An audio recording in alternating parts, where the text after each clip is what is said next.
So we start out with this quote here from Jung. This is in his paper on synchronicity and a causal connecting principle. As a note, you can find this as a standalone book. It's quite thin, or if you have Collected Works Volume 8, Structures, Dynamics of the Psyche, it's also included there. Okay, so this is what Jung has to say on synchronicity. Since psyche and matter are contained in one and the same world, and moreover in continuous contact with one another, and ultimately rest on irrepresentable transcendental factors, it is not only possible, but fairly probable even, that psyche and matter are two different aspects of one and the same thing. The synchronicity phenomena point, it seems to me, in this direction, for they show that the non psychic can behave like the psychic, and vice versa, without there being any causal connection between them. So, what is Jung saying if we step back here? His investigations into synchronicity were really born from witnessing phenomena both in his own life and in the life of his clients, either in session or out of session, where it seemed to be this mirroring between what is internal or external, or that what seems to only be psychological in nature or can only be contained within the psyche seems to materialize outside in matter in the material world in what is usually only within the boundaries outside of ourselves. And he begins to explore this idea. He works with the physicist Wolfgang Pauli actually on this theory to really try and get a scientific basis for it.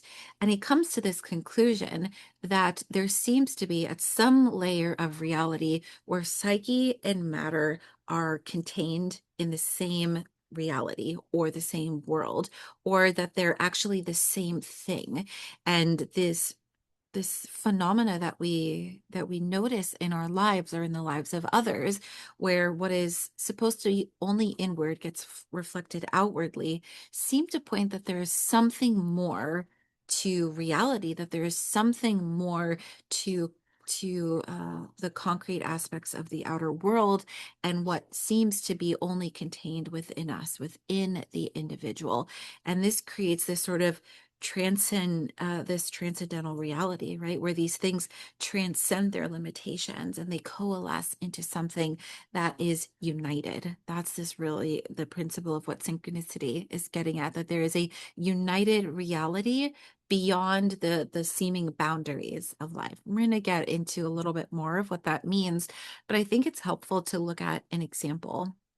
So within Jung's paper on synchronicity, it's a really famous example, so you might have heard of this. He says, my example on synchronicity concerns a young woman patient who, in spite of efforts made on both sides, proved to be psychologically inaccessible. The difficulty lay in the fact that she always knew better about everything. Her excellent education had provided her with a weapon ideally suited to this purpose, namely a highly polished Cartesian rationalism with an impeccably geometrical idea of reality. After several fruitless attempts to sweeten her rationalism with a somewhat more human understanding, I had to confine myself to the hope that something unexpected and irrational would turn up, something that would burst the intellectual retort into which she had sealed herself. So, before we move on with this quote, he's at somewhat of an impasse with this client. In their analysis, her we might say this like really intense thinking function that she has, this weaponized rationalism is preventing her from going deeper into her inner work, and it's creating all these boundaries and blocks, and no matter what he does, they can't seem to penetrate past that.